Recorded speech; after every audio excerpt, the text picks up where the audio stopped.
This is Big D and Shade from TacoYaki Anime. Yo. And welcome back. It's an hour later. It's been a month, right? Yeah. Welcome back to our upcoming thoughts, or our thoughts on the upcoming summer anime season.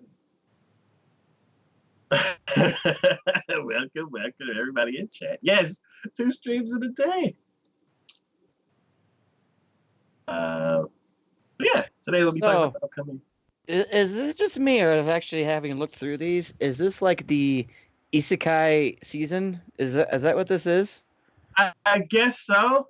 Like, some people are like, "Hey, why are there so much isekai shows?" They're like, "Oh, you don't like isekai? Well, fine. Everybody's doing isekai. Shut up. We won't." I'm like, okay. Can we get something other than isekai? And all the students are like, "Hold my beer." It's time for the isekai countdown. So, we got 14 shows we're going to be talking about today. And the first show we're going to be talking about is... Speaking of isekai.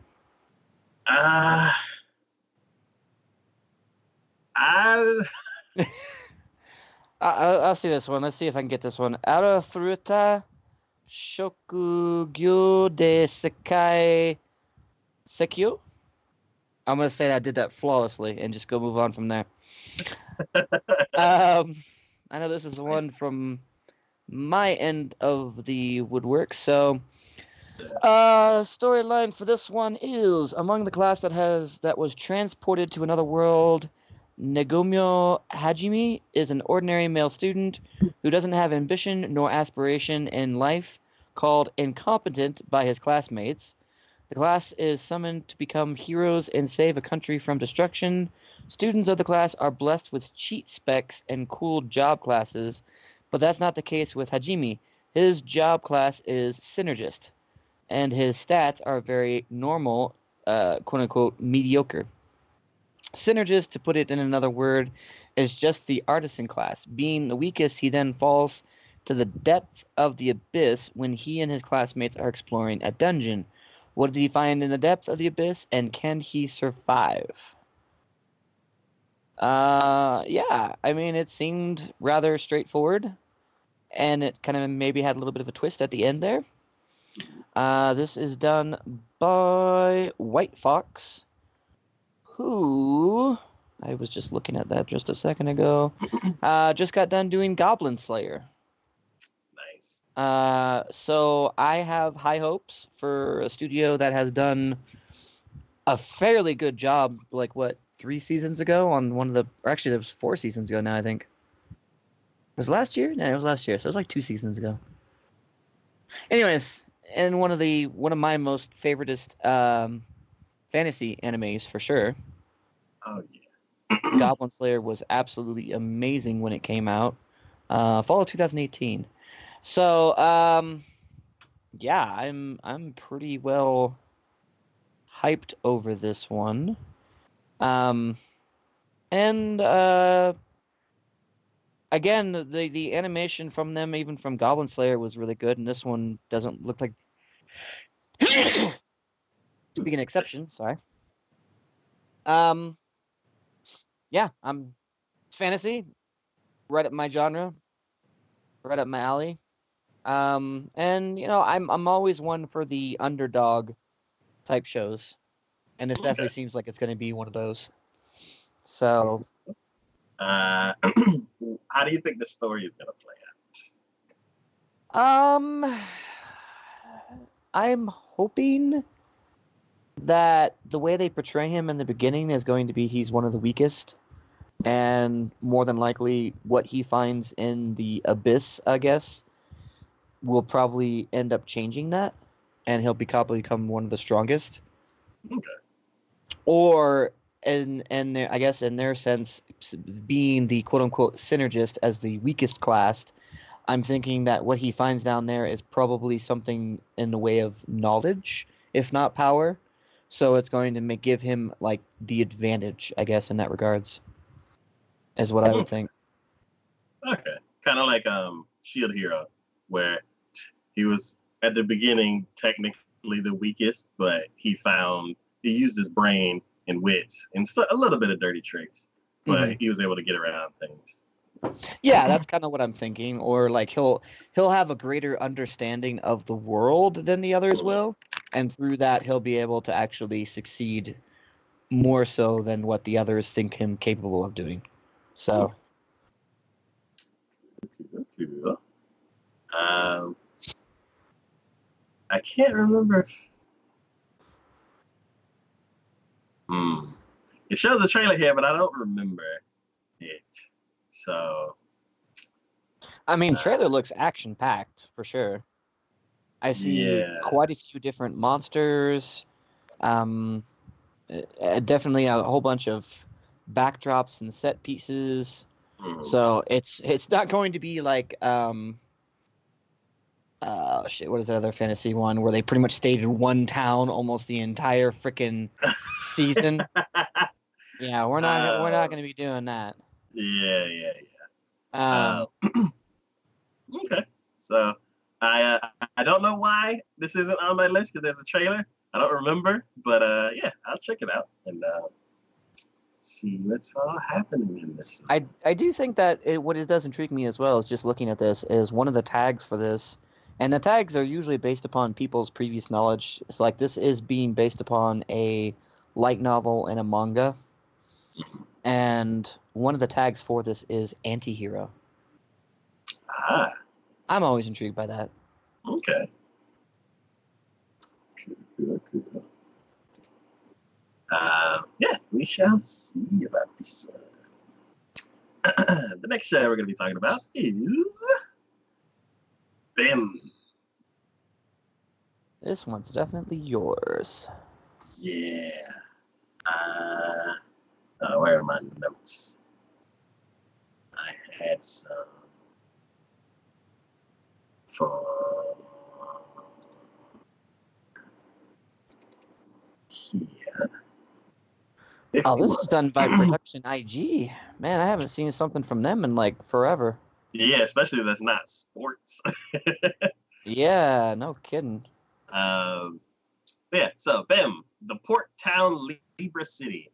Upper Town is the center of politics and economics and culture, and is where all wealth is concentrated. Outside is where crime and corruption runs wild, where no one trusts anyone.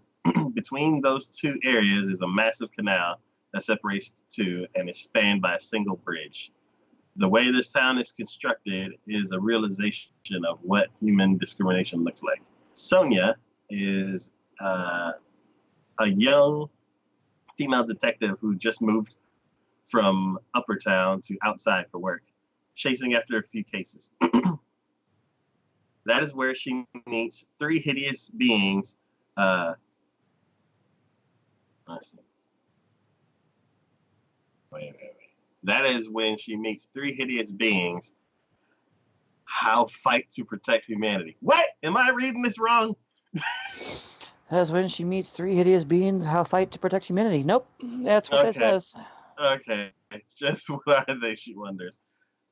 These three monsters, known as yokai ningen, demon humans, live concealing who they really are, and while each bearing their own feelings and thoughts. Okay, Bim wants to become human himself and fights against evil that will befall humans. Bella looks up to and desires to become human herself and attend school in order to understand humans better. Bella has dove headfirst into the world of gambling, taking a philosophical view of both humans and the world.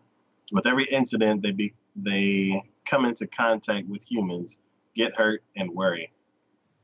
They fight for the sake of humanity. However, due to their horrible form, they are something that humans will never accept.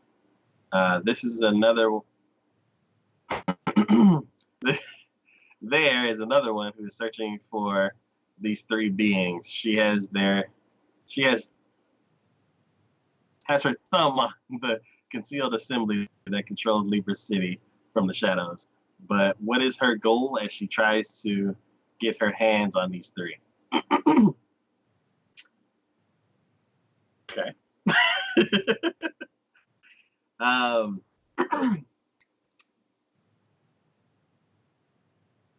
Why is this show on? Well, yeah.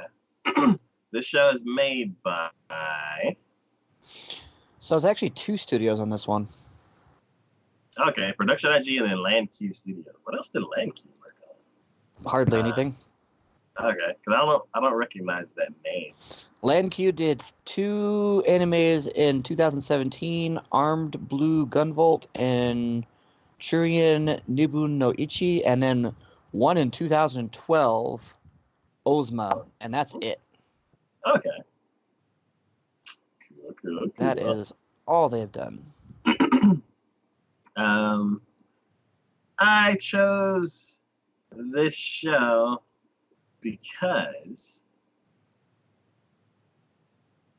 the characters look interesting, and like the villain looked like he was doing a monologue throughout the trailer, and he looked very threatening. So I don't know if that villain lives up to what I felt in the trailer. I feel like he'd be one of the great villains. Even though this synopsis talks about like a lot of the monsters have these like disgusting, like they look disgusting. They actually look interesting in the trailer. I don't know if those are the same people, but I don't really. Oh, so you look at the picture. Mm-hmm. What? Because I was about to say, they keep saying, "Oh, they're disgusting, hideous monsters," and I'm looking at going on the trailer. I'm like, they look pretty much human to me. Where's the disgusting, hideous monster part? But if you look at that picture there, where you see the 3 characters that they were talking about, yeah, behind them is their monster form. Ah. That's what they're talking about. Okay. So it sounds interesting. I don't know how convoluted it's going to be. The synopsis was written very kind of weird, or I'm just stumbling over words. But, I was about to say, the synopsis is probably one of the most, like, that's the most detailed synopsis I think I've ever seen out of any of these that we've done so far. Yeah. So, but it's funny how it was so very detailed and at the same time didn't really explain a whole lot. I feel like it hopped around. It's like, and this character, they feel like this in the middle of the story. And then this character, they feel like this at the beginning. And this character, they feel like this at the end. And then this other guy, he kind of feels like this overall. And I'm like, okay. Okay. And then all I feel is confused about all of that. So, yeah, I look forward to this one. How do I think it's going to play out? Let's see. So there's the villain, and we're following the 3 characters that have those unique, like they have their own individual goals, and there's this police task force that is supposed to be stopping all of them. I think because I feel like they didn't talk about the main villain. I feel like the 3 are going to team up with the police and go after the main villain. Because I feel like we're going to be following the three that change back and forth, because they didn't, in the synopsis, they didn't even explain like the 4 people at the bottom. Yeah. So, yeah. I feel like they're like fed up. We're fed up with being evil. I have goals. I have dreams. I want to be a real boy. So,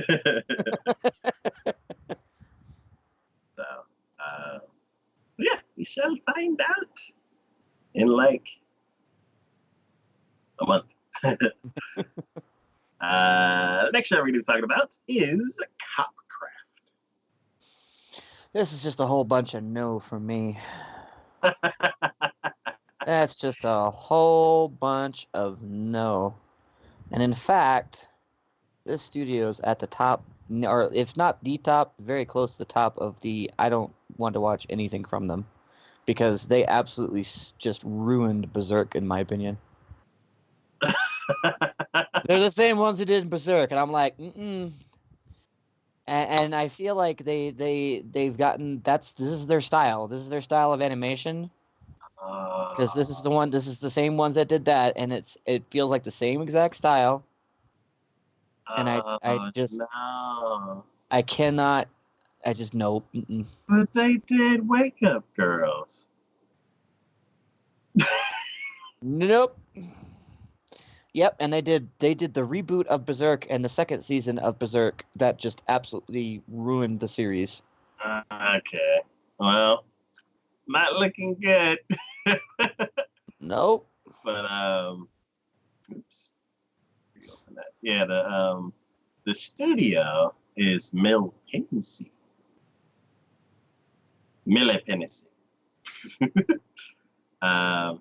And the story goes, and there's a lot of long synopses this season. The story is set in San Teresa City on the financial Pacific island of Cariana. The Buddy Cup action series follows the detective Kei Matoba and the alternate world knight Tirana. 15 years ago, an unknown hyperspace gate opened over the Pacific. Beyond this gate lies Veto Semani, a strange alternate world where fairies and demons live. San Teresa City, a city where over 2 million immigrants live from both sides, from both worlds. As a result, there are the haves and the have-nots. Here in the world, wait, what? Why? Have what and don't have what?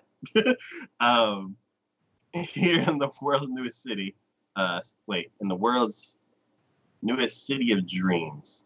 But in the shadows of chaos, crime is rampant, drugs, prostitution, weapon trafficking. The detectives who stand up to these heinous crimes are in Santa Teresa City, in the Santa Teresa City Police. When the detective May Katova and the alternate world knight Tirana, the two individuals who differ in gender, personality, and even world of origin meet, an incident erupts. The two worlds, to justice. From this, the curtain rises on a buddy cop action story. They said the same things over and over. Yep. Okay. Well, the synopsis, the trailer looked pretty cool.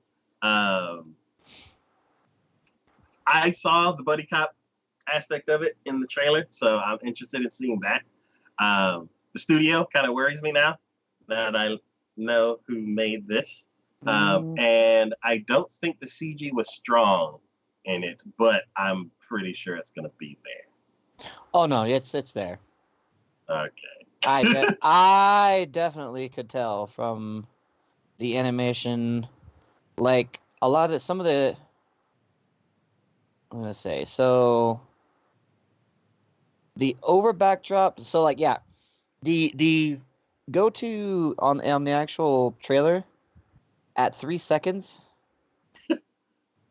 like that their crowd scenes. That's what they do in CG. Crowd scenes, that's CG. I could definitely tell that was CG. Any of their backdrops, CG. It's I don't know. Now, okay. Maybe just me personally, but I'm always of the mind. I don't mind a little CG. Yeah. But when you do like half and half, or like your backdrops are CG but your characters are not, it just makes it that much worse to me. And that's what I see them doing. The characters themselves, when you get to the main characters, they're fine. But the backdrops and then like the extras in the background and stuff like that, they're CG. Yeah, both of those aspects I see a lot. It depends on how jarring it is. I didn't notice it in the trailer, but maybe seeing it again in the show, I may notice it. Like Uh, later on, it's not like in the trailer, it's not as bad. But like in the beginning, I so totally noticed it. okay. Yeah, I don't know. I look forward to like a buddy cop show.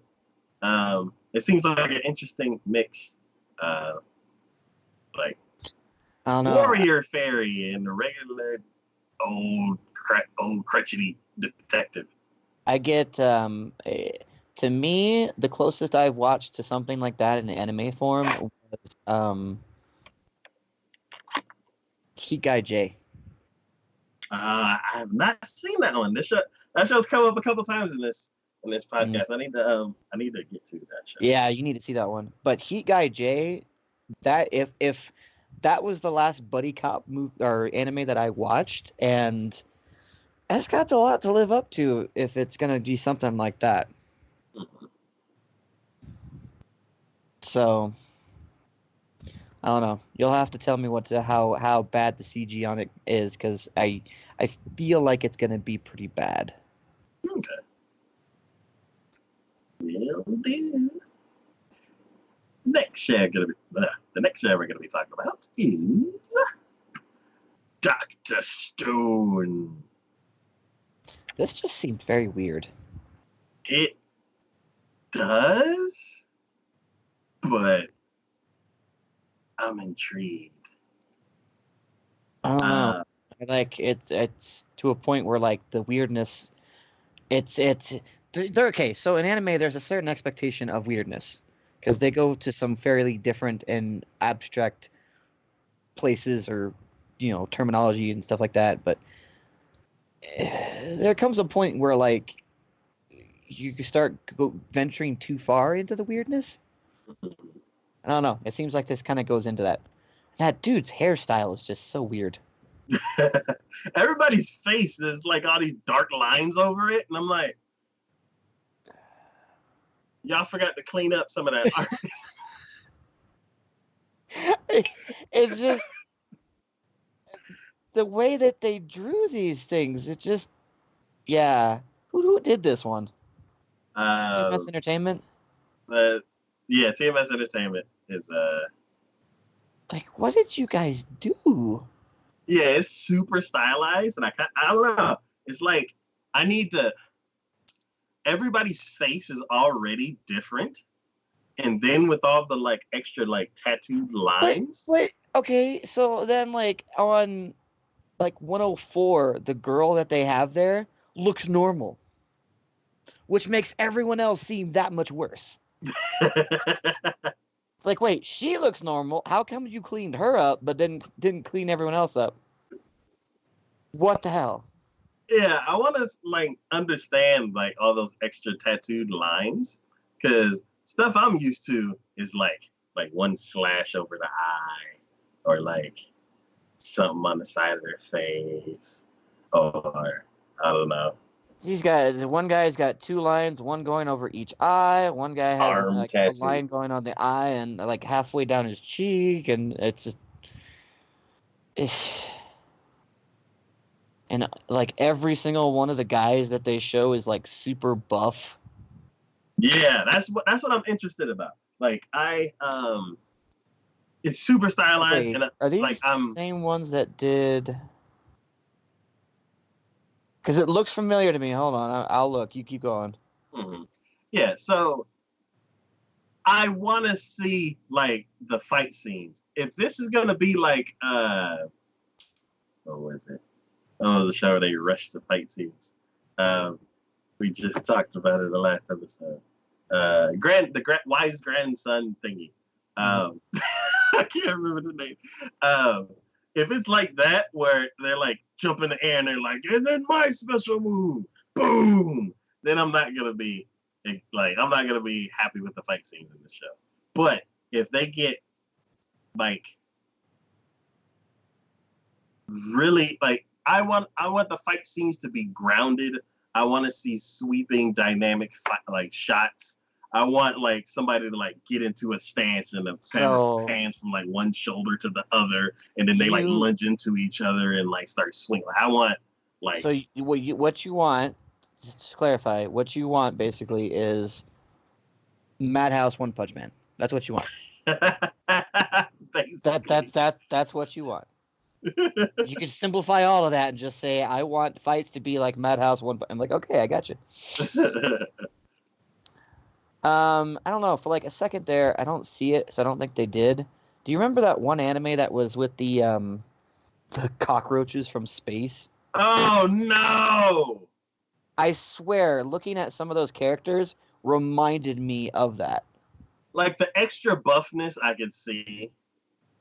I could see that, And but like the lines, the darkened lines and stuff like that, that's something they had on there too. So that's why it kind of yeah. reminded me of that.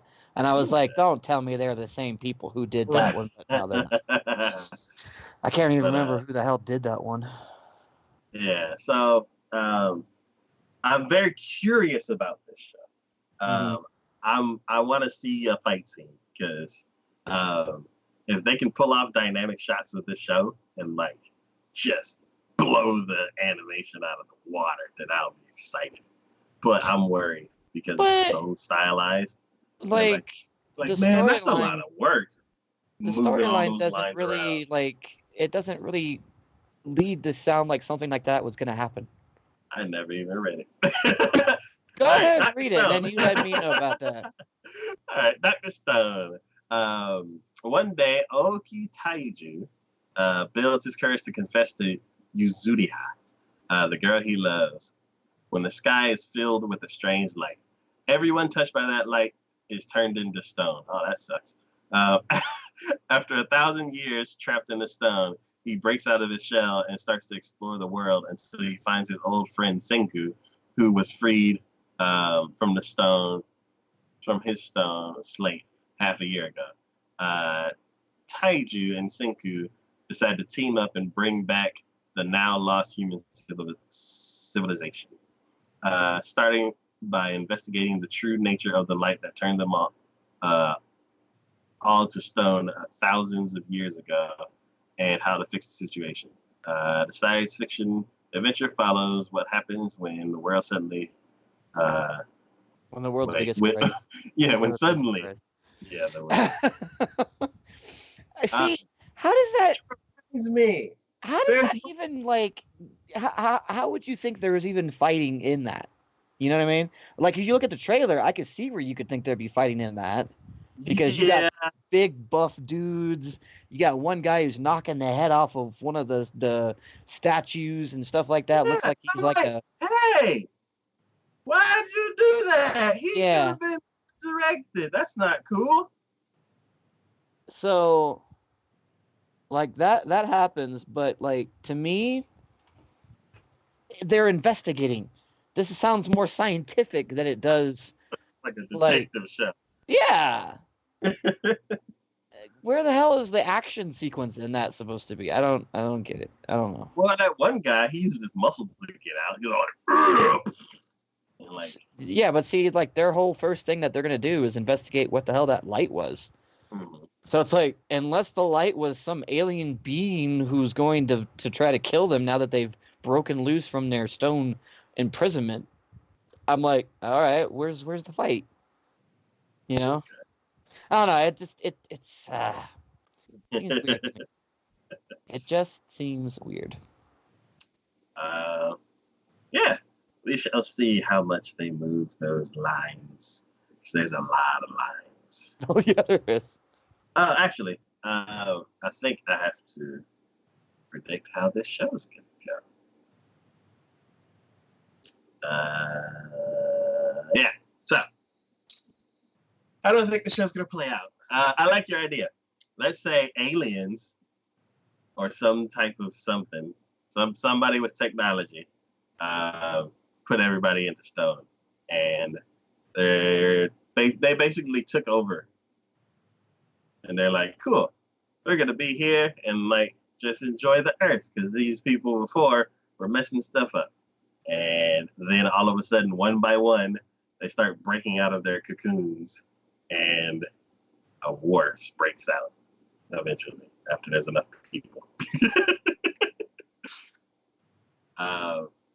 But yeah, I don't see any other reason why they would be like super buff like that. I don't know. Plus, it's been thousands of years. Like, if it was just some regular guy that turned people into stone, he would have been long gone. Mm-hmm. Like, yeah. Like, the whole earth is, like, regrown over and all that kind of stuff. Some people are underwater now, which sucks. Some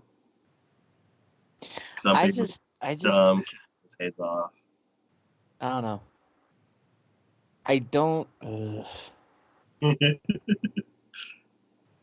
Something like that. If the trailer looked different, you know, if it was like more of a survival thing that you could kind of see, so like maybe whoever turned them into stone, like you said, maybe they wanted the Earth for a time frame, but maybe they're already dead. You know what I mean? Maybe whatever it is that turned everyone to stone is gone. They did what they had to do. They came to do what they had, but it's been thousands of years. Maybe for the first 100, they were like, "Oh, we got this," but then after a while, they're like, "All right, we're done. We're leaving."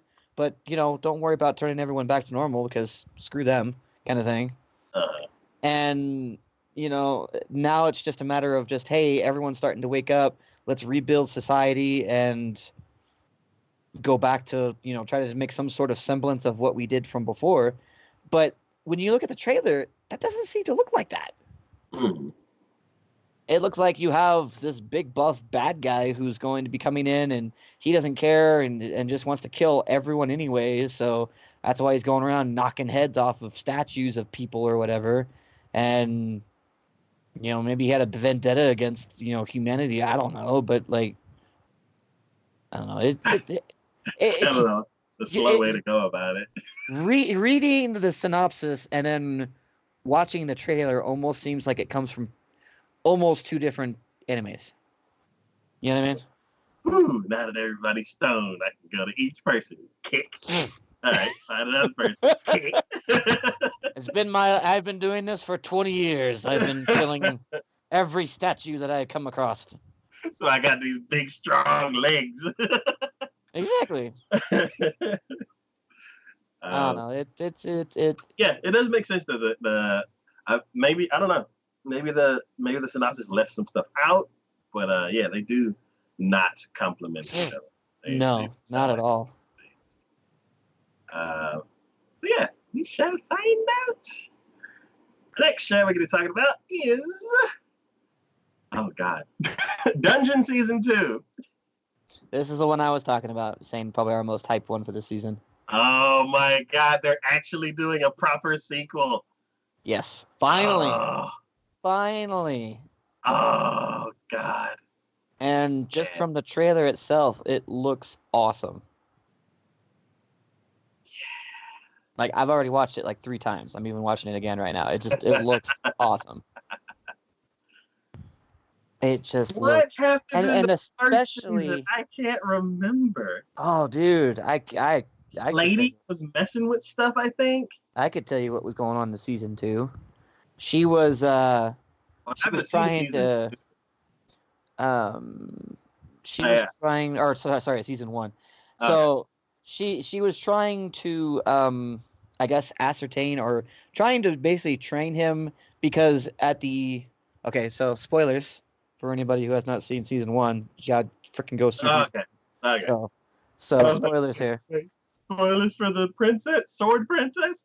No. This is spoilers just for season 1. So you're saying that. So, Belle Crenel at the end of season 1, you find out is the son of Zeus. That's right. Okay. He's the son of Zeus. Yes. Which was cool because the way they set it up, I really liked how they set it up that way. Because in mythology, Zeus always would. He would come down to the mortal realm and do stuff as far as that goes. But he would, any of his actual heir apparents or any of his children, he would actually like train. You know what I mean? He would actually do stuff with. And at the end of season 1, you find out he is the son of Zeus, but his grandfather, the one who was raising him, was Zeus. Oh. Because if you think about it, he left right when, like, he quote unquote, he died by falling off of an abyss area that no one's ever come up from. So basically, Zeus gave himself a convenient way to exit and let Bel be able to do whatever it is he needs to do, kind of thing. Okay. But apparently they left it very open and ambiguous about the fact that there's more going on in the dungeon than meets the eye. That's right. Because his very last fight was this like god tier level monster, basically, that came into a realm that no monsters were supposed to be able to get into. It was supposed to be a safe zone. And he was still able to get into it. And even the Aphrodite, the one who was kind of pushing Bel into all of these fights and everything, even Aphrodite kind of was like, or no, it was Aphrodite and Hermes who were both making comments about how the dungeon was acting strange. Yeah. Almost like it was a actual living, breathing thing, kind of thing. So I'm curious to see what goes on with that. I'm also very excited to see the characters again, and the how they've kind of evolved. Like, I don't know if they're going to start off right when the first season had ended, or if they're going to have like a little bit of a time lapse, so they've kind of grown up a little bit more. Because I love the characters in here. Yes. His obviously his goddess Hestia, always great. His companion, the red-haired dude that's the blacksmith, I thought he was awesome. His partner or his support. I keep wanting to say Klein, but that's a different show. Lilaruka, the little girl who like. Oh yeah, yeah, I love her. And then it looks like we only got to see her battle in the last part of the first episode or the first season, but Ryu, the barmaid, who was actually an ex-adventurer, and she actually, like, when you saw her fight, you're like, oh damn. She only gave up being an adventurer because of things that happened in her past when her whole team got wiped and she was the only survivor. Okay. That's the reason why she gave up being an adventurer, but like she still has the moves and she still has the abilities to do some pretty impressive stuff. Okay. And when you look at the trailer for it, I want to say it was, where was it at? Yeah, like on 42 seconds or something like that, you see her in full battle garb with like dual wielding swords, and I'm like, oh hell yeah, something's gonna happen. I know that. So yeah, I want to see what happens. So yeah, and this is just like I think we were saying before in the last stream, we were talking about fight sequences and stuff like that. I mean, this by far had one of the best fights in an anime that I have seen, and that was that Minotaur fight. Yeah. That was done so well that it's just Yeah.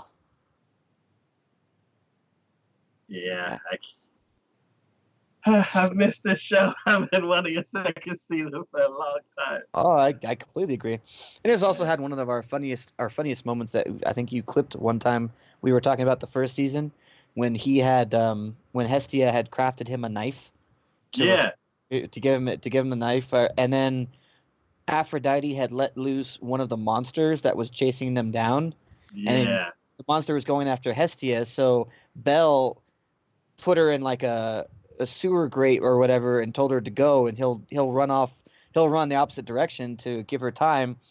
And like both you and I were just like, give him the knife!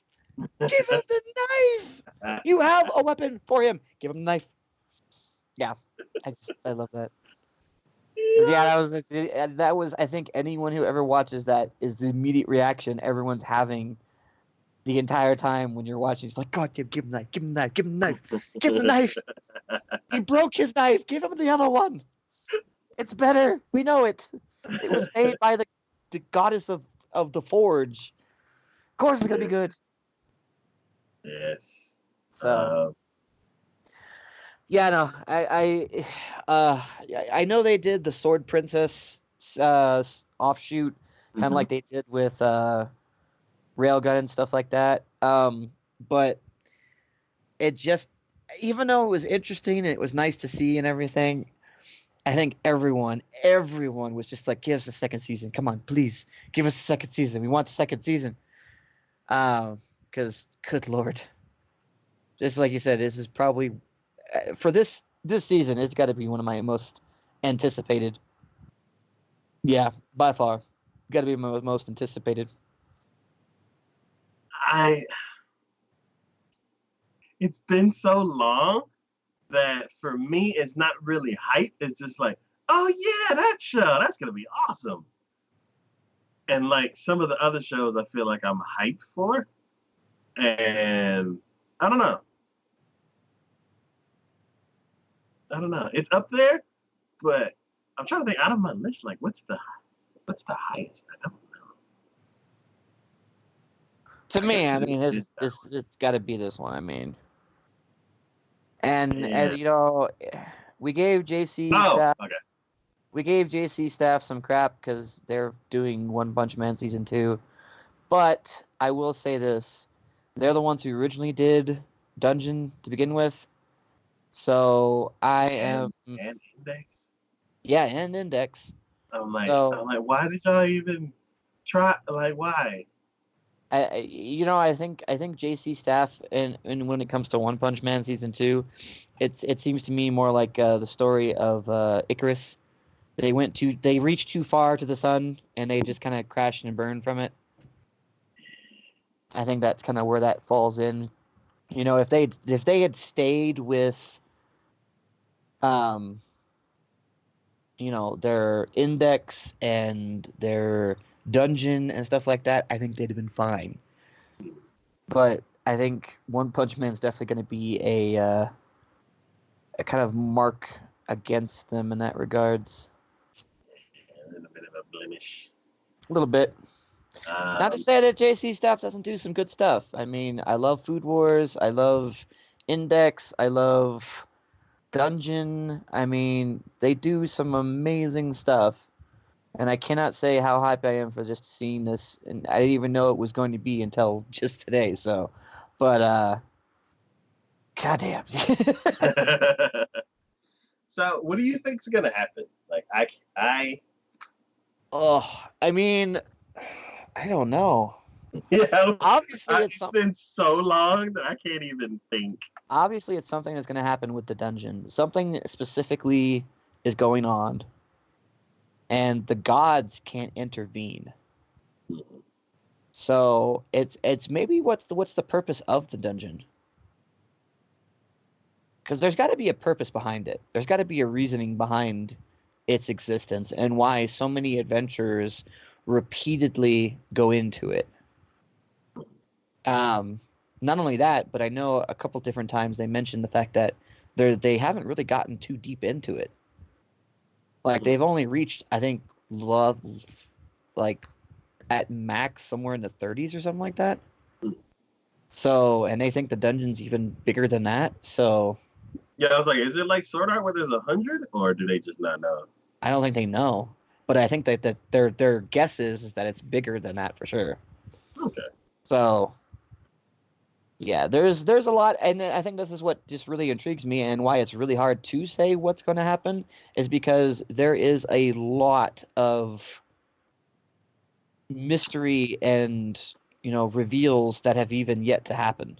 I think the whole first season was just to introduce Bell and his party and get that going, and now we get into season 2, and we're like, okay, now we're actually getting into the meat of the story.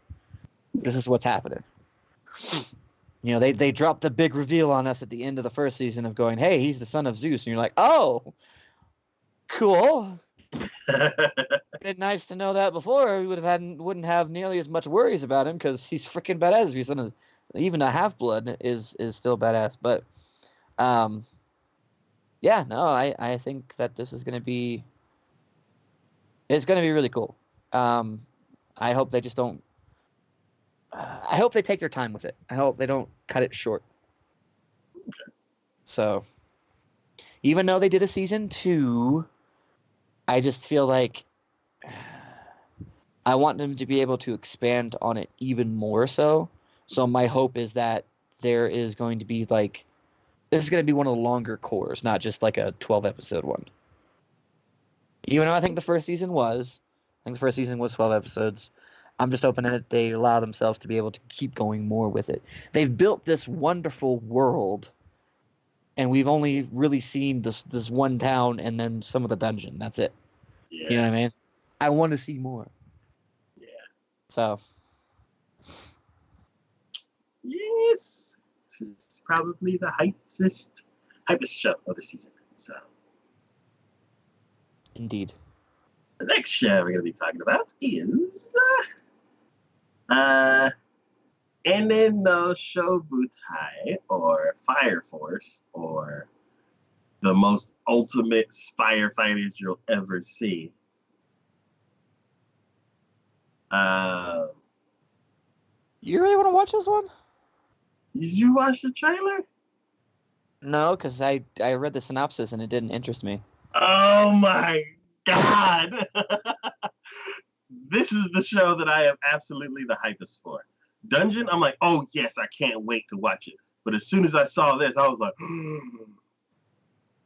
I must watch this. This show is done by... I was about to say, have you seen who it's done by and what they've done? David Production. These are the same people who do JoJo's Bizarre Circus. Bizarre Adventure? Or Bizarre Adventure, yeah. Okay, I was like, what's... Yeah, no, JoJo. JoJo, and then the anime series back in 2011 of Bento. Oh, yeah. Yeah. So I can't think of a show from them that I'm like, oh, yeah. Bring on some more stuff.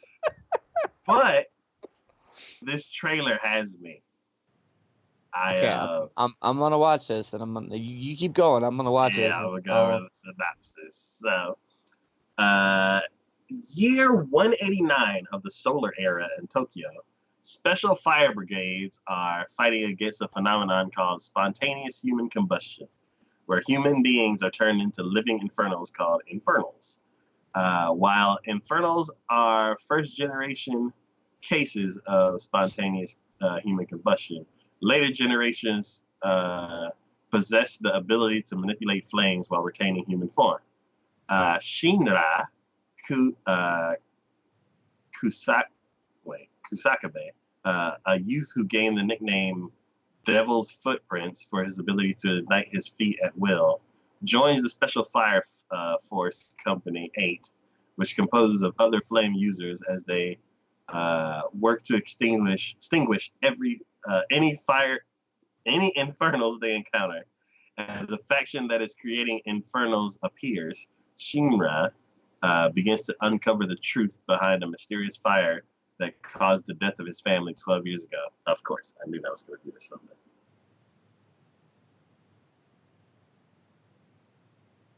So,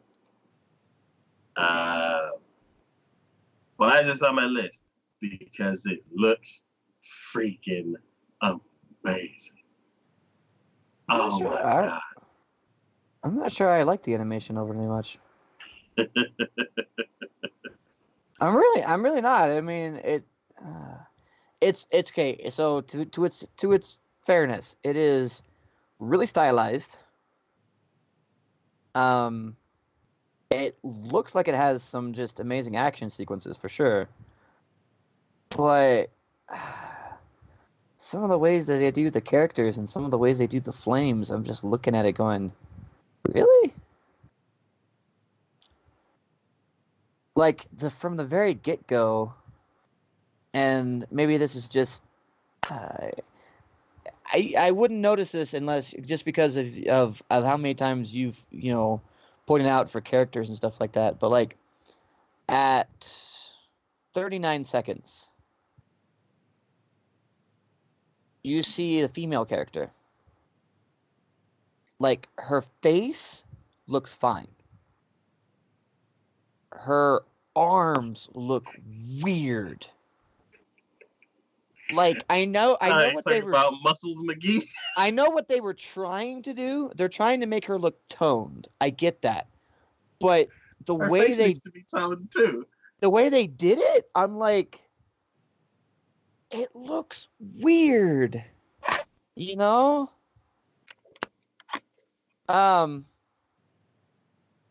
Even the guy kind of has that going on too, a little bit. And again, I know it's stylized. I know it's stylized for a reason, but like the flame dude at even like 46, that's just one example, and they always have, like that's just how they do the Infernals, and I get that. But again, it looks weird based upon it's almost like when you have CG and a non-CG thing. So this is almost like a CG character with the whole background non-CG. Is what I'm experiencing with this. Like if they stylized the background in the same way that the Infernals are stylized, that'd be different. But they're not. And I get that they're trying to make that where that's how that okay, these are the Infernals kind of thing. But it still looks weird. So, I don't know. This show gives me vibes of Blue Exorcist. I could see that. Especially with like the dark past that it has. She's doing the Naruto run. I mean, come on. She's doing the freaking Naruto run at like at 49 49 seconds. You see the hands behind and running forward. And I'm like, oh, come on. I thought we got rid of that. We stopped when Naruto was done. Why are we going back to that? Well, that's always been the ninja style of running. It's just Naruto popularized. They're firefighters. They're not ninjas. I can't see that. The ninja firefighters. And I'm like, you guys are reaching way too far here. That's the most aerodynamic way to run. Haven't you tried it? Just It just looks weird. I like his idea of like he's able to like propel himself and give himself a boost and almost like fly essentially by igniting his feet for whatever reason. Like Bakugo. Okay. I'm like, okay, cool. It's fine. I get that. But that's what you want to do. And again, the fighting does look cool. It's just I'm so pumped. I don't know if I can wrap my head around this one. I'm like Bakugo from My Hero Academia has done so many cool things with like fire propulsion and explosions and stuff like that. And I'm like, I wonder what they're gonna do with this. I'm like, are they gonna do stuff? But it's only on his feet. It's not on. It's like Bakugo had it to where it was his hands and he could adjust it accordingly. Yeah. And that was explosions. That just wasn't flames. This is supposedly flames. Yeah. So I'm like, I feel like it's similar. Like using explosions to propel yourself and using fire to propel yourself. It's close enough to where it's kind of the same. Like, I just feel like they have. This almost feels like they have too much going on. Mm-hmm. It's like ninja, firefighter, church, holy evil spirit. I'm like, did y'all just okay? Y'all at David Production, just be honest. Did y'all just go? Did everyone have an idea what they wanted to do, and no one can make up their mind. So they're like, you know what? We're gonna do all of it in one anime, just all of it. I don't even care, because it seems like that's what they're doing. Even the genres are all over the place: action, comedy, drama, sci-fi, supernatural. It's like, holy crap! And it's a shonen. Which makes sense. I'm just like, yeah, I don't know. I mean, I might give it a shot, but I don't know. Oh, the first episode's gonna be just up. I don't know, man. It seems like there's just too much going on. They couldn't make up their minds on what they wanted to do. They're like, I like Blue Exorcist, I like Naruto, I liked. Everyone's like, you know, My Hero Academia. My Hero Academia. And then someone's like, you know what? I always wanted to be a firefighter when I grew up. They're like, in there, we got you. Perfect. That's how we can tie everything together. We fight fires like that because that's what we do. I feel like this is another One Punch Man where it's like, I am so unbelievably hyped for this show. And then you're like, this looks like a mess. And then because it does. They're gonna go the other way. Maybe I'm like, oh, David, you, what were y'all thinking? Or maybe it'll be hype. I don't know. I'm just so David, unbelievably excited. What were y'all thinking? It looks cool. But it's a mess. It's a cool looking mess. Is what we got here. Yeah. We got a cool looking mess. Yeah, that's all I can think about on that one. So. There we go. Shall see. Everybody vote in the comments if you think it's gonna be a mess or cool. Yes. If you think ninja firefighter church magical priest dudes, it's gonna be hip or not. Where is it ranking? Okay, so right now it's ranked number 7 on any chart. Dungeon's ranked number 1 though. Oh, of course. And the first one we talked about, the Arufuta, the one I was looking at, is ranked number 3. Okay. So. Cool. Dumbbells ranked number 9. Oh God. Oh. Good Lord. All right. Anyways, moving on. So before I got lots more to talk about. Before the stream started, Dumbbell was brought up. Now, I'm just gonna go ahead and confess. I'm gonna watch the first episode. Like real talk. It's Dokugoba. So yeah. Now I look at the picture and I'm like, hey, what are y'all doing over there? Did y'all run out of cute stuff? Because this doesn't look cute. Maybe they can make muscles look cute. I don't know. Did you watch the trailer? No. It's only a 30-second trailer. I don't wanna. I'm gonna go in completely. If you're gonna watch it, I mean, come on now. I'm gonna go in completely blind because I trust the Dokugoba. And maybe in a month you'll be like, oh God, they've betrayed me. What do they think nowadays? But yeah, So the first 10. Okay, so the first 8 seconds or 9 seconds is just words on screen, and then after that, it is 11 or 21 seconds of 4 different girls lifting weights,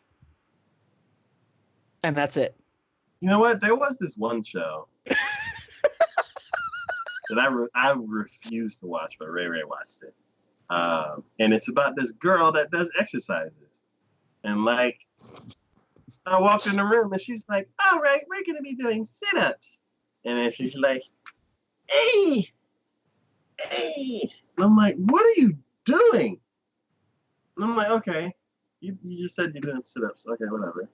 And then she's like, and they were gonna do push-ups. And I'm like, what is this? Is this a workout video? So literally, as all it is literally girls lifting weights and doing exercises and grunting. That's it. That's all the preview for this one. I hope they don't do a show like that other one. Oh god. Come on, W. Kobo, please. Yeah. Okay. Let's move on from that. Yeah. Hello, Grimland. How you doing? Welcome to the Anime Podcast. Oh god. All right. The next show we're talking about is Isekai Cheat Magician. This one was mine. Yes. So, this one is done by Encourage Films, which the only thing I have ever watched from them that they have done was Shinryaku Ikamazumu. That's the only thing I've watched from them. Oh, wait. Oh, that's that name. That sounds familiar. It should be. Squid Girl. Yep. Yeah. Squid Girl. This is only their 9th anime that they've done so far. So, the storyline for this one is the story centers on Taichi Nishimura and his friend Rin, who both get transported into a fantasy world. While in their previous world, Taichi is a normal person who just has higher than average reflexes. Both he and Rin gain high levels of physical and magical abilities and begin their new life as magicians. So, yeah, again, isekai. In fact, I'm sure, yep, for the first tag this thing has, isekai. The first word of the title. Isekai. And this season seems like it's just absolutely flooded with isekai. But this one has 2 protagonists, not just one. And for those who don't know, isekai means in another world. It's the form of fantasy anime where people start in our world and get transported to another world. Yep. The trailer for this really doesn't have a whole lot of anything, honestly. Though I did notice, like, it looks like they take it from the manga, and at one point, it looks like the guy makes an impact on the ground that literally shatters the ground around him. That looks kind of cool. Looks like they took it from the manga, though. So, or actually, it says it's from a light novel. Maybe it says pictures of a light novel. I don't know. Either way, again, it's an isekai. I like fantasy. I'll always at least give it a shot. And like I said, this one does have 2 protagonists, so I'm hoping it's maybe has some sort of change in that. You know, you have like a little dynamic between the 2. Maybe they're not like, maybe together they're really powerful, but then apart they're just like sort of powerful kind of thing. You know, I don't know how they're gonna do it, but it seems like it could be interesting, so I'm gonna give it a shot. How do you think it's gonna play out? Honestly, they really don't give you any sort of like, this is what they're doing here kind of thing. You know, at least in Arafutara, they say that they're supposed to be saving the world or something like that. This one just says, hey, they're here. They get transported, they have powers, and that's all they do. So yeah, I have no idea. I'm not even sure why we are here. Is there some sort of demon lord? Is there some sort of, you know, monster that needs to be defeated? I don't know. Is it gonna be like Konosuba where they just walk around and try to survive? Or, you know, is it even gonna be like, you know, I don't know. It's Goblin Slayer. There's gonna be a mess. It's gonna be a terrible time. Well, it doesn't seem like it's gonna be dark, so I don't know if that's gonna be the case or not. I want them to do another fantasy one like that, though. I really do. Something more a little dark and realistic kind of thing, but yeah, we'll see. We shall see. Right. The next show we're going to be talking about is Kanata no Astra, or Astra Lost in Space. Cue Lost in Space music.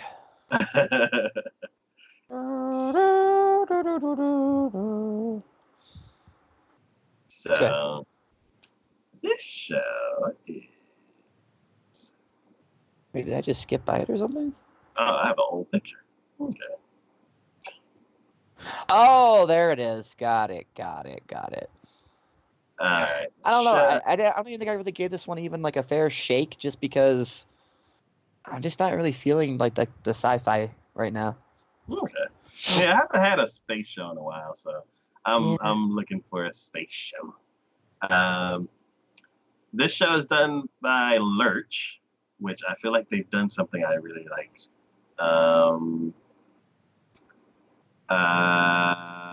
Kino's Journey, the new one.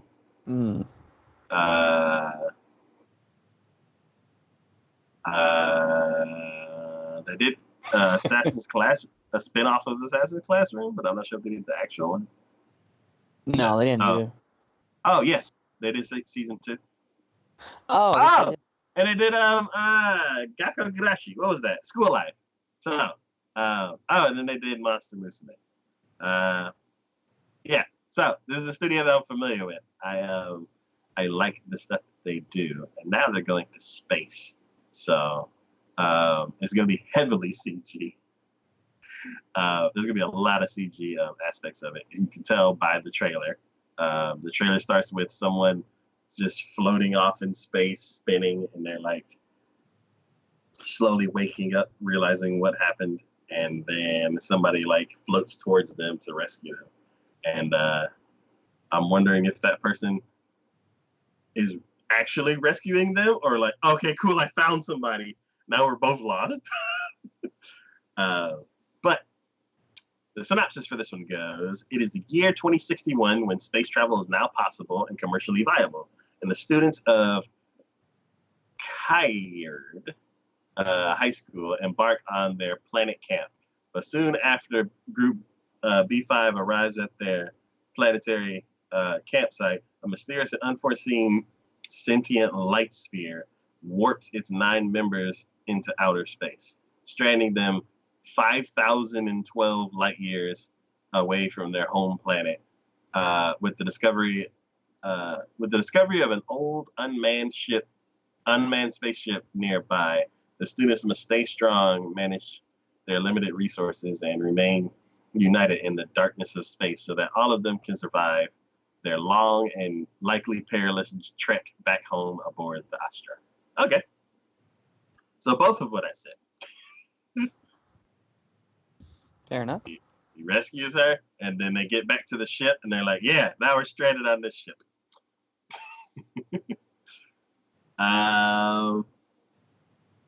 Let's see.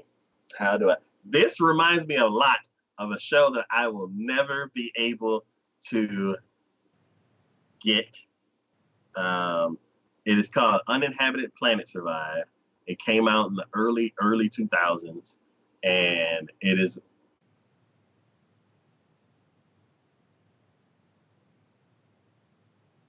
now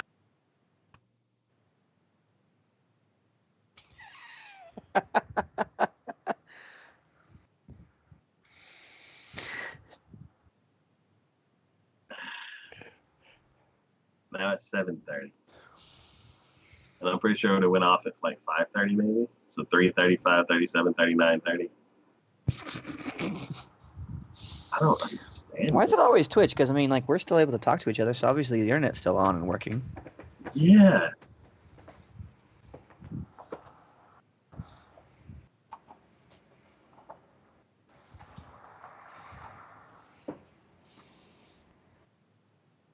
I really don't get it.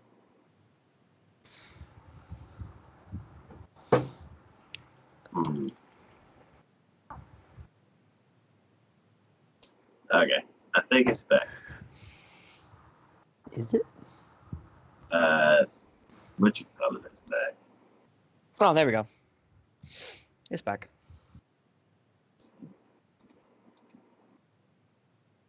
I'll refresh the page.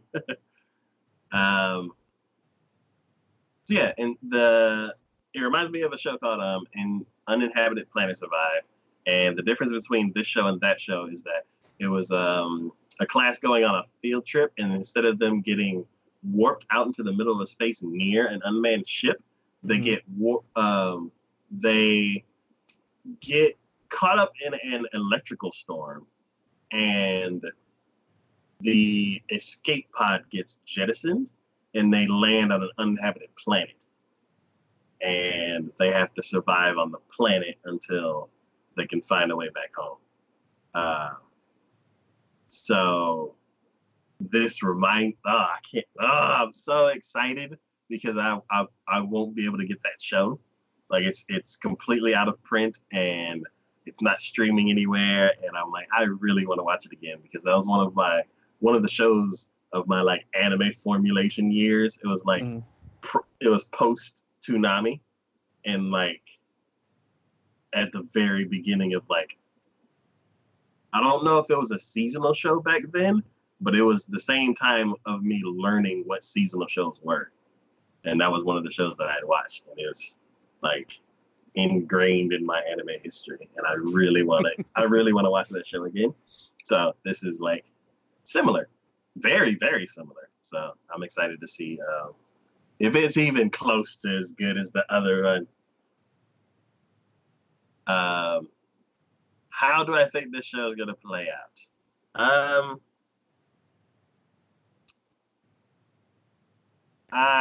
Let's see. It's going to start out great. And then the disaster is going to happen. And then we're going to be stranded. And then everybody's going to like meet back up at the spaceship. And I'm like, what types of characters are we going to have? I'm like, are we going to have the like archetypes? Like we're going to have the muscle. We're going to have the brains. We're going to have like people who are just clever, who can just like figure everything out. They're like jack of all trades, master of none. I don't know what that stuff is swirling around in between the two characters. Maybe it's silhouettes of people or alien creatures or something. I'm not sure. Why is that ship unmanned? Like, we're probably going to find out more about it. Maybe there's some messages left behind to where they're like, oh, don't go in the back of the ship. That's where everybody died. Or some interesting things like, oh, you can go down to the planet. That's where the food is.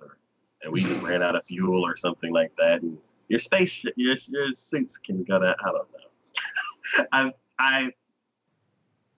I'm thinking of like a bunch of like actual space movies like The Martian or Life, which I saw only the trailer of.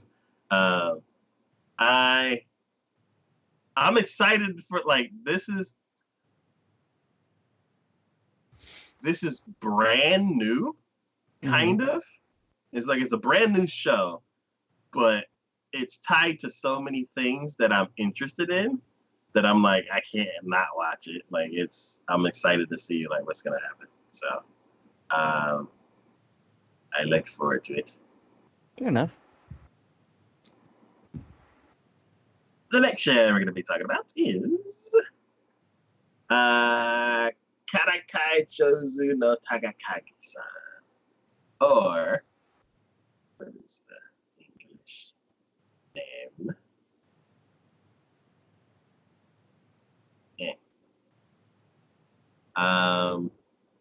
I had talked about this one a couple seasons ago.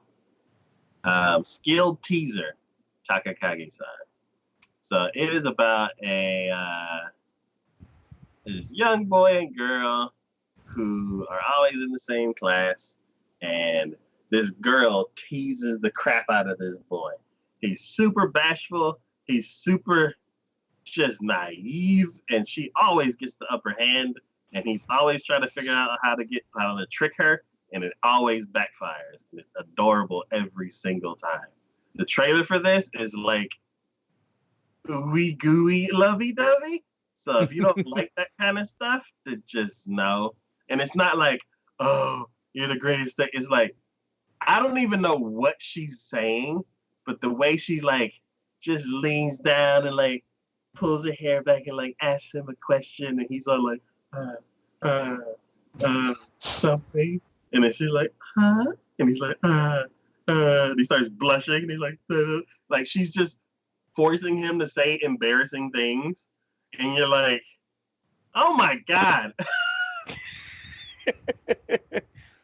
The poor kid. Yeah, it's very, very adorable. I only watched the first episode of the first season, and I don't know what it was up against, but I don't know. I feel like there's room in this season, so I may be able to watch the first season and second. I won't. I'm going to watch the first episode, and then that's probably going to be it. But there is room for me to watch it, and I would like to, but I don't know how this season is going to go. But yeah, super duper adorable. It's that type of anime where it's kind of a romance. It's 100% a comedy. It's adorable kids, and them two will never ever actually get together. It's all about the journey. Now watch they actually get together at the end of it. Like, hey, it took 2 seasons. But yeah. The next show we're going to be talking about is Lord Elm. Oh my god. There's like an English.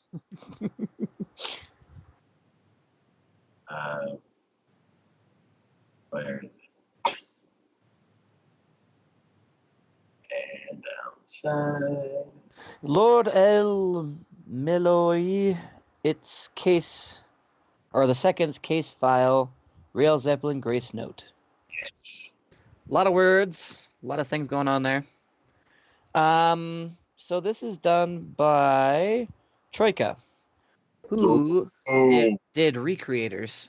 Oh, and they also helped with the other mech show that I loved. I don't know, it's Zero. Mm-hmm. So the synopsis for this one is: and when Lord El Milio II, the later Waver Velvet, gets asked to claim his inheritance over Adra Castle, he travels there with his apprentice Gray to do so, but they are not the only ones called that way. The will of the previous owner states that the assembled contestants, including Veltia Edelfelt, must compete in a game of wits to win the castle. Oh, that's it. Yeah, no, that's it. That is it. I think this is going to be very interesting. Wait a minute. It sounds to me like almost like a mystical if we're talking about wits, because you're talking about magecraft and stuff like that, but it also for Battle of Wits, almost especially since it's kind of set in England, I would say it kind of has a Holmes kind of feel to it. Yeah, as soon as I saw it, I was like, oh, Sherlock Holmes and Watson. I have a question. Why does it say the characters are similar to Fate Zero? It does. Yeah, it says relations. It says character Fate Zero. I don't see that.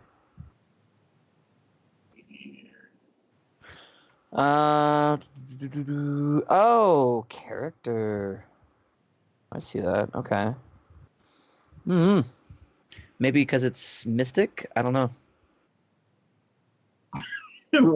watch Saber show up all of a sudden. Like, hey, okay. Well, now we know. Yeah, no, I always enjoy when you have somebody who has like, I guess, quote unquote, battle of wits kind of thing going on. And that definitely seems like that's what's happening here. So I'm intrigued. The storyline or the how it looks fantastic. Trailer itself looked pretty good. Didn't seem to be like a little CG going on there, but it didn't seem to be too blunt. just a little bit. How do you think the story's gonna go? I don't know. It seems to be there should be some intrigue. It all depends upon what this contest is, really, as far as how this is going to be handled. And honestly, they don't really tell you a good deal about the characters themselves, so it's kind of hard to say how he's going to handle things, I guess. Okay. So we're just going to have to kind of play that by ear and see how it goes. But I don't know. Like I said, I'm intrigued. I think this is going to be something interesting. And If this was, I mean, it's not by the people who did Recreators, and Recreators themselves was very interesting as well. So,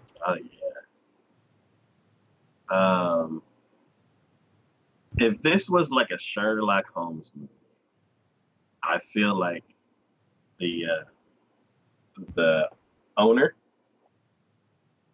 had, like, kind of set up a trap, or the people who are related to the owner are like after a specific person, and they invited everybody to compete in this game of wits, but people start dying.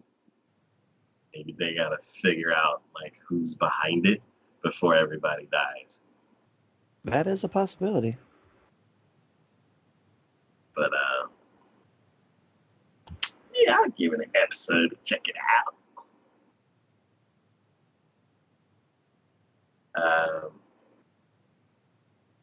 We shall see how it plays out. The next show we're going to be talking about is Mao-sama Retry. Another one from me. Where did that one go? There it is. So this is another one by... What? Huh? I was like, what is this studio? Yeah, Ikachi Epliki? Okay. They've only done one other thing, and it's a TV short.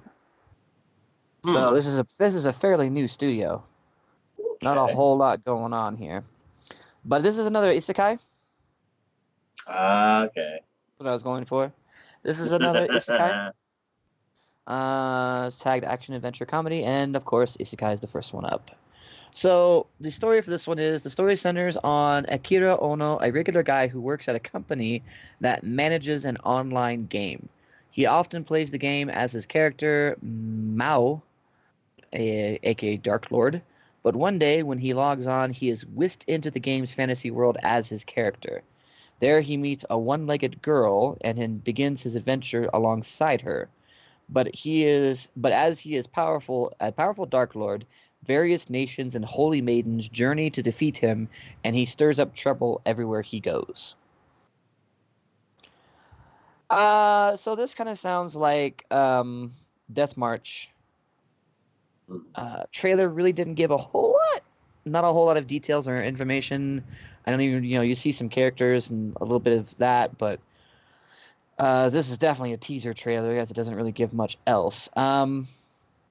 So actually, this sounds like a combination between Death March and How Not to Summon a Demon Lord. Okay. Because you have the character who is supposed to be the quote-unquote Dark Lord, I guess, in a sense. But he is really not. It's just the character that he kind of plays as. I'm hoping, because originally when that one came about, the only thing I had a problem with in that one, How Not to Summon a Demon Lord, other than it went real ecchi in a lot of ways, but I didn't necessarily care much for the guy's character. He had his moments where he was really cool and did a lot of cool stuff, but then like he had his, I'm just a kid from, who's not very sociable and didn't, he tried to play his character more than anything else. This sounds more like an actual, because it's a dude who actually works at a company, so more of an adult, probably has more of an actual personality, I think. And I'm hoping that because of that we'll see more of it, and I'm hoping that it portrays it better than it did in Demon Lord for that. So, all in all, though, it sounds interesting enough. And out of all the isekais, most of the ones that I've seen were usually, other than Death March, we're talking about like a complete different fantasy world. This one, just like Death March, talks about being in a fantasy game. Okay. And I guess Overlord did that too, but Overlord, even though they mentioned it being a game, they never really like they kind of put they it seemed to me like they put that as an excuse of where they were and then just pushed it aside after they were done. Mm-hmm. And then we got Sword Art and Log Horizon. Yeah, Sword Art Log Horizon, but see that one was where like they were actually in a VR that then their consciousness got put into. Okay. So, and Log Horizon actually never explained that. Sword Art explained that as being just the consciousness got put into it, and they were literally there, and it was just like a VR game, but it was not uh it was them, and they still had their bodies in the real world. Log Horizon never explained that. Yeah. They just said, "Hey, we're in a game and we can control it from this end, but we have no idea why." Yeah. Which was still cool. I still enjoyed that one a lot. So I guess out of most of them, I guess maybe just because I am a gamer, I do enjoy these probably most. So I'm willing to give it a shot, see what happens. Cool. I will give it an episode and see how it goes. Oh, how is this one going to play out? I mean, again, this is another synopsis where they gave you the like the how and not any of the why or what their plan is to do afterwards, so it's really hard to say. My guess on that would be is that he's just going to try to find a way out of the game. Whether that means defeating the main boss or however he figures out the best way for him to do so. I don't know.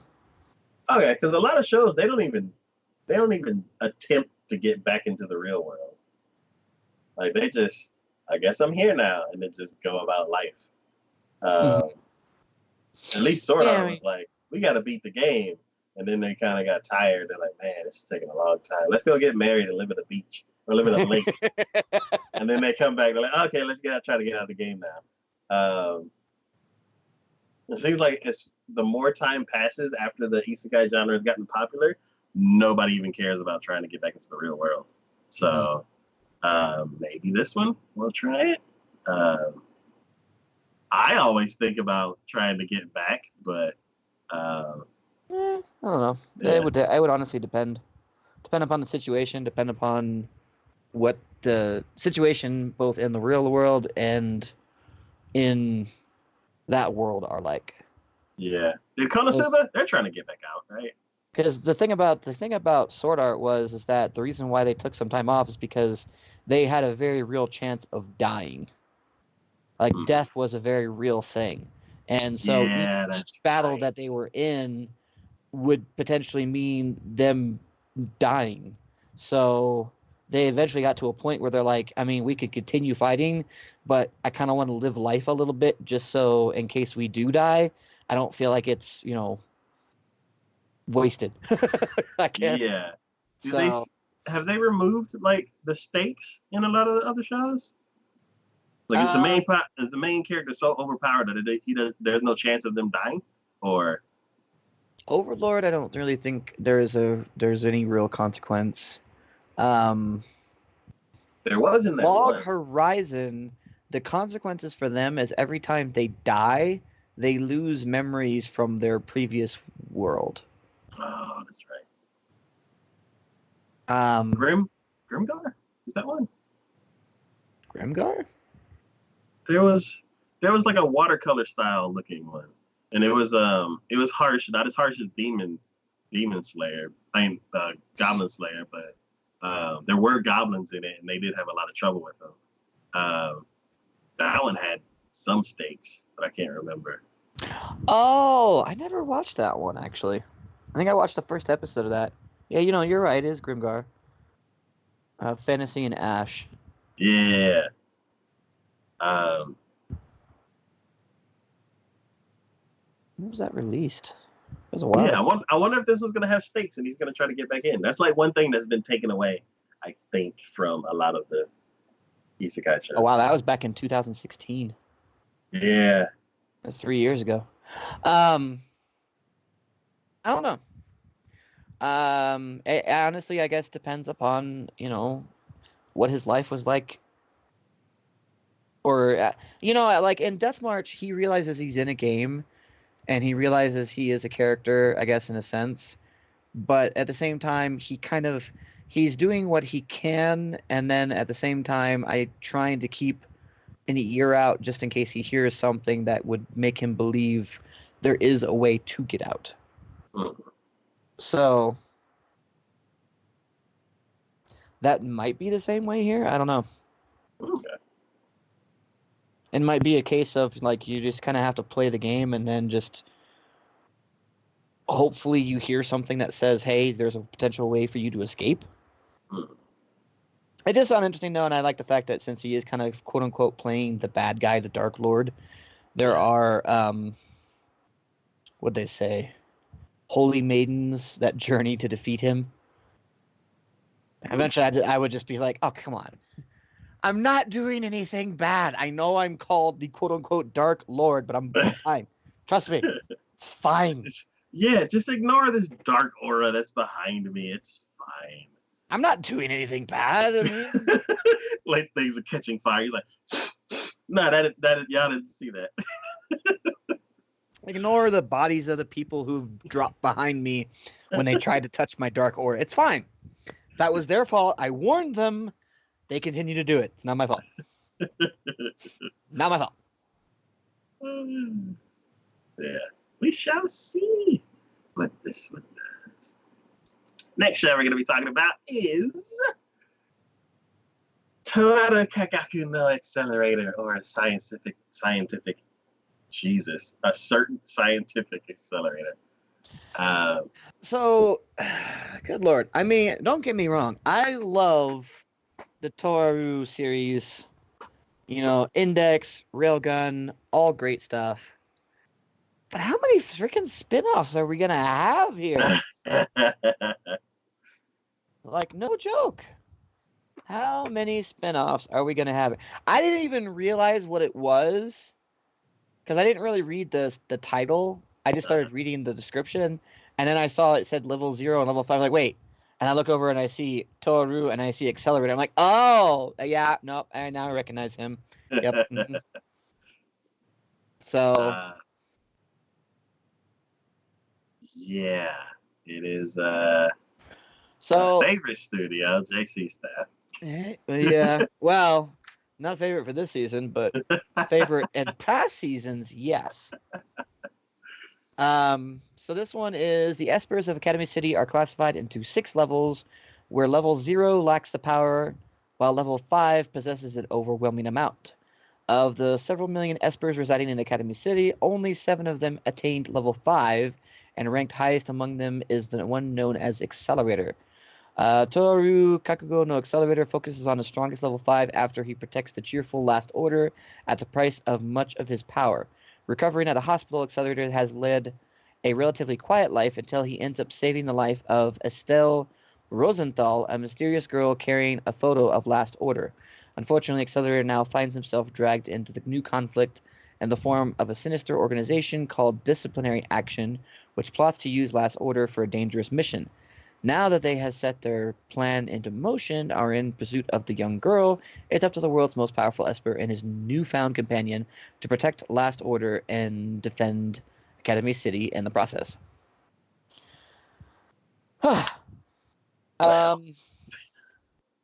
So I have not finished watching the last season of Index that has come out. Have you? No. I am halfway through Railgun season 1. I started over. So I know in the newest season, or they do have a lot more of Accelerator in there. And in it, he is more of an operative, I guess, in a sense. Mm-hmm. But he's an operative on a very short chain kind of thing. So I don't know. It sounds to me like this is taking place in between when he first rescued Last Order at the end of this first season of Index, Mm-hmm. and then what happened to have him be the operative that he is in season 2 of Index. Okay. To me, at least. I don't know.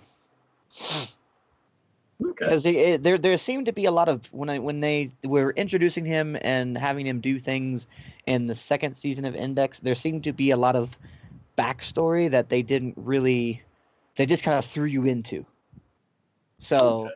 maybe that's what this is. Hard to say. Okay, it makes sense. Me, I'm like, I love the Index and Railgun series. Accelerator is one of my favorite characters. And they're like, oh, you like Accelerator? Here's a whole season of Accelerator. And I'm like, I'm there. As soon as I finish the other ones. Because I want to refresh my memory. I probably will watch the first episode, just like I did for season 3 of Index. And yeah, I look forward to it because it's so good. The season, the show is so good. Later on, they're gonna be making a Railgun 3. It's like each side has to have the same number of the series. So, who do you think is most likely to have another spinoff? Or have a spinoff? I mean, okay. They say there's how many level 5s? 7. 7 level 5s. So we know Railgun's 1. Uh-huh. Accelerator's another. Yes. Who are the other 5? That's a very good question. I don't remember if they even introduced them. Oh my God. Have they introduced them? Oh, I don't know. I'm like partially through the series again. That's crazy if they just start introducing them. So like that's another 5 seasons. Each one with 3 seasons for them. 15 seasons. Index will never end. You'll die first. My great grandsons will be watching Index. I remember when great grandpa was talking about this. They'll come visit my tombstone and be like, So great grandfather. I've just finished the last episode. But they now introduced yet another level 5 character. So I will have to pass this task on to my son. And he will come and inform you what the next one is about. And me. Oh my God. Oh, Jesus. Yeah, they really haven't. I feel like they have. Yeah, I gotta get back to watching those. So I am excited. I have no. Okay, so yeah, so the way that you think it's gonna play out is that it's gonna be it's a side story that kind of explains a little bit of a gap for his story, why he's in a certain position. Yeah. Let's see. That's honestly makes sense to me. Let's see. That does make sense. And I'm trying to think, what else? What else could it be? Could it be something that's leading to Railgun 3? What else could happen in Railgun 3? I thought everything was solved. with I thought Railgun. everything was solved in the last index, and then we have this other index that comes out, and I'm like, why is now the church being such a dick? What's going on? I Yeah. thought we were on good terms. Like, now they changed their mind. We hate you. We want to fight. So Okay, that makes sense. Sure. yeah, on the index, no, on Railgun side, there was the whole clones issue, and they kind of solved that in the first. There was the clones issue, and then there was something about, wasn't it like a giant robot or some other thing? Because then she had to like, was it like a satellite or something had to knock out? I don't remember. There was at least another big Yeah. happen. Okay. Yeah. Yeah. There's. Man. I don't know. I feel like it is a never-ending process because you can literally do anything and everything. They've set this world up to where it's like, we thought this was the biggest threat in the world, but nope, now this is the biggest threat in the world, and we just amp things up to the next level. It's like, all right, sure. And there's several million characters that we could just bring out of the blue. So Like the rest of the level 5s, apparently. Yeah, you thought Accelerator was a bad character as a level 5. No. This character is even worse. Decelerator, he freezes stuff. Recelerator, he reignites things.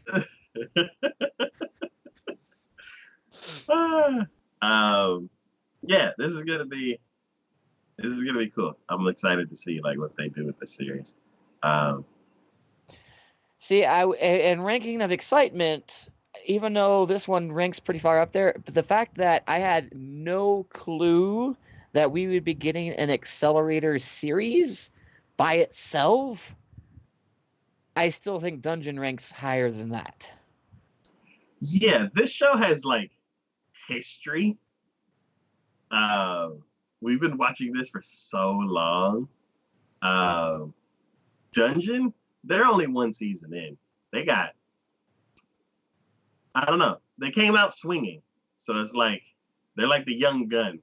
They're like the hype But is see, it's real. like when Dungeon left off, you knew, you're like, oh god, there's gonna be another season. Come on, there's got to be another season because oh my god, that's such a cliffhanger. And then now we're like, oh, there's another series of Toaru, but now to Accelerator. We're like, I had no idea this was even going to be a thing. Why? I'm still watching Index. What the hell is this happening? You know, you're like, all right, cool, sure, why not? Okay. And it's cool and all because I always enjoy the world of Toaru in any whichever way they want to go. Index, Railgun, or now Accelerator. Sure, love the world that they created, but it's like, how many spinoffs are we gonna freaking have? Yeah, it's almost like Durarara, where you're like, season 1 is like incredible. Season 2, part 1, you're like, oh my god. And then season 2, part 2, you're like, wait, what happened? And then season 2.3, you're like, I don't know what's going on anymore. I'm gonna go take a break and I'll be back later. Like this one, you're like, oh, Index, oh, Railgun, oh, Index, oh, Railgun, Index again? Cool. Oh, and there's a Railgun? Awesome. Accelerator. What are you doing over there? So I didn't know I wanted you, but sure, let's have you come on board. Come on. Yeah. Yeah, I'm curious to see what they're gonna do because he's a very good character, and He is. I can't think of another character right off the bat that we already know that could come up with the that could like carry a series. Yeah, like could carry a series. But hey, I don't know. This series may introduce some of the other guys, and you're like, oh, I feel like this would be the perfect series to introduce the other 5. Yeah, potential. Yeah, because then it would be like Accelerator 2 and 3, and then Index 4, Railgun 4, Accelerator 4. Yeah, so I'm looking forward to this one. Next show we're gonna be talking about Missing. What?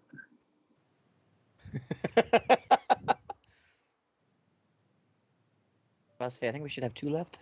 Yes. There we go. Oh God, it's so long. It's so long. Okay, so the actual English one for this is for my daughter, I'd even defeat a demon lord. If it's for my daughter, I'd even or defeat a demon lord. Okay. Yeah, sure. Um, so I picked this one. I'm kind of surprised. There's 2 versions of the same thing. Yeah, I'm kind of surprised you didn't kind of catch up on this one. I thought this would be kind of up your alley a little bit. So I don't know who this is done by. It does not say. I don't know what studio does this one. So, anyways, the story behind this one is Dale is a cool, composed, and highly skilled adventurer who has made quite a name for himself despite his youth. One day, on a job deep in the forest, he comes across a little devil girl who's almost wasted away. Unable to just leave her there to die, Dale takes her home and becomes her adopted father. Devil or not, Latina is beyond adorable, and the adventurer soon finds himself head over heels with being a parent. But why was she out in the forest to begin with, and why does she carry the mark of a criminal? Latina? That's what said Latina? Yeah, that's her Okay. name. But just watching the trailer for this, I was immediately thought of the cute girl doing cute things kind of thing. Okay. So that's why I was like, I kind of has both of our worlds involved in this. It's fantasy, but it's cute girls doing cute things. Even if she is a demon girl, apparently. No worries. We'll just put a bow right here and a bow right here. Nobody will know. Nobody can know. Until something triggers her and she's like, you're like, whoa, calm down. It actually does look like they decide to put bows in her hair at one point. Yeah, they do. Yep. So you're right. You're right. I remember seeing this trailer and I remember seeing her little tiny horns. And I look in the picture and I see the bows. I'm like, oh, okay. Okay, yeah. No, I see it. Yeah, I mean it looks interesting. And this above all others is surprisingly enough not an isekai. This looks to be straight fantasy. Okay. So this is adventure, fantasy, slice of life. And tags for it are family life and demons. Go figure. So, if this is just going to be a slice of life about him raising a essentially demon child, I might be okay with that. Okay. I might be okay with that just because that to me is enough of a difference in a slice of life to where it's just not a straight up slice of life. Yeah. I mean, he's adventurer, so apparently, I mean, he might go on adventures or whatnot. Take her on, I guess, father son or it's father daughter go to work day or something. I don't know. But yeah, no, it seems intriguing enough that I'm interested to see where they go with it. Okay. And yes, she does look absolutely adorable. So,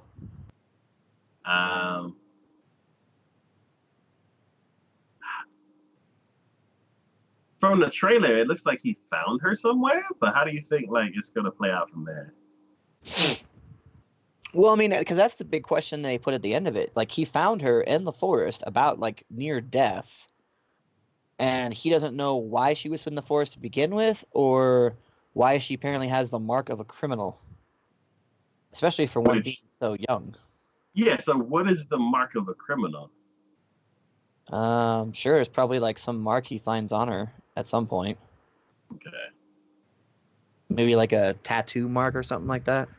I wonder if she just got finished battling to the death and got knocked out.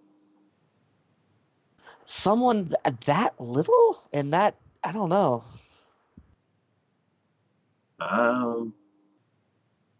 I don't know that what's his name's sister from that other show didn't seem like she could be a threat, but then she got turned into a demon. She looks even I weirder. know. That's why I'm like, maybe. I don't know. I mean, if what's her name from that one she'd probably be like what, closer to like 10, 12 or somewhere around there. This one, she's like 5 or 6. I mean, you just look at her in the lap of the dude there, and you're like, how could that have been a criminal?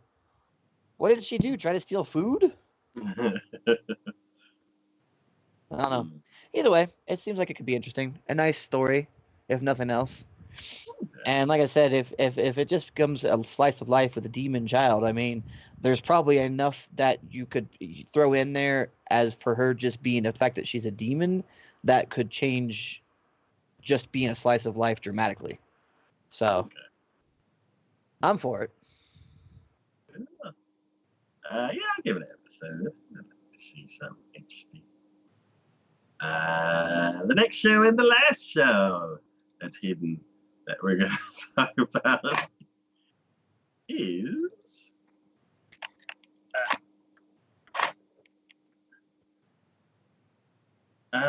Vinderland Saga.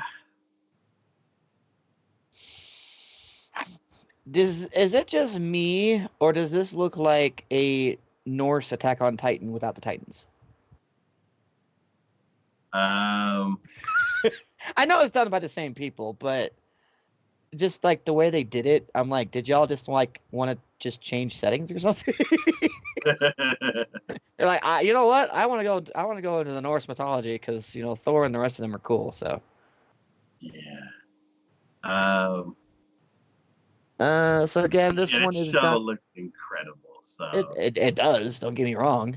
Yeah. But looking at the trailer and the action sequences that they have, I so got the Attack on Titan vibe from it. Okay. Yeah. So the Studio Wit. So it's the people who did it. Yeah,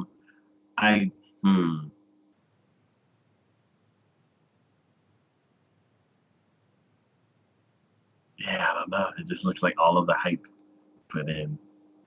The synopsis goes: Thorfinn is the son to one of the Vikings' greatest warriors, but when his father is killed in a battle by the mercenary leader Askislad. I'm sorry. When you said that, I immediately thought of Monty Python, and the Search for the Holy Grail. Mm-hmm. The cave of the cave of He's like, that's what he wrote. The cave of Was he dying when he wrote that? Did he fall in the cave?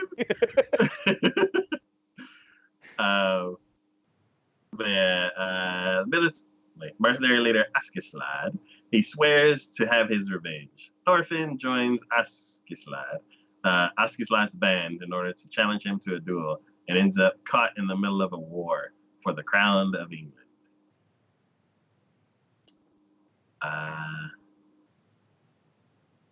So if somebody read the story to this, I'm like, okay, I'm good. I'll watch something else. But then they showed me the trailer, and I'm like, oh yeah, I'm on board. I don't know, like once the battle's over, I'm like, are y'all gonna talk? Can we get back to fighting? Yeah, I'm like, I don't know. But I kind of feel like this is like a cross between Attack on Titan mixed with Viking. There's actual show Viking. Okay. Which I like both of those things, so I don't see an issue as far as that goes. Yeah.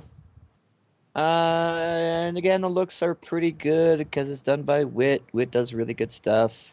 And I think if any studio was going to do this, Wit is probably one of the better ones to do this with, just because something like this, set in the time period it's being set in, the style of animation has to look pretty much the way they got it. Okay. You know, because if you had it done by the other studio that did Berserk, the redo of that, you know, trying to People do, who, people who do nothing like Berserk. yeah, you know, you can't do something modern looking. It has to look old school because this is an old school time period. You know what I mean? You got to have that feel, and just pausing the trailer on like one of the guys' face, like the lines, the shadows, the details as far as that goes, it looks very old, and I think that's gonna give greater impact to the things that happen, kind of thing. Hmm. And even the blood and everything from like the sword swipes and all that, again, it has a very old school feel to it. You know, they put a new twist on it by like kind of doing the slow frame kind of thing deal, but I still feel like it should do it justice. Hmm. So I'm on board. I'm on board for seeing this and seeing what they do with it. Um, as long as they stick towards the Viking lore and stuff like that, I think it's going to be great. Okay. Yeah, I look forward to the fighting and stuff like that because they've shown that it's going to be epic. Once the fights are over, then I am worried. I don't know.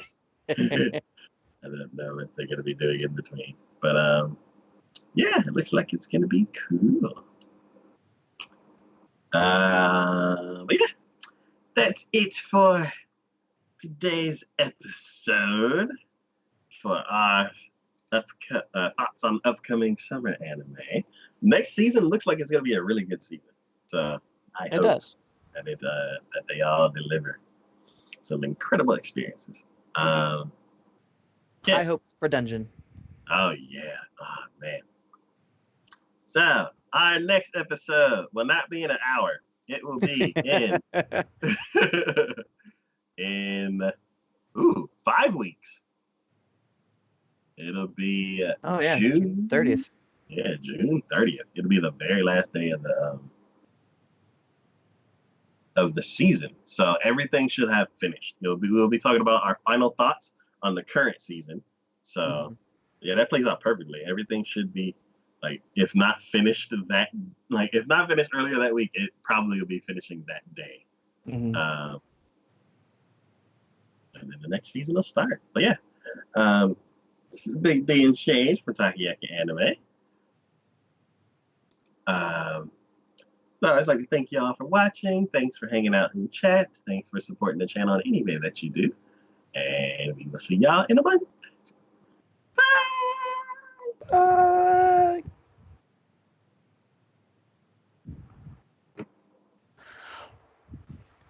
Woo, man. Oh.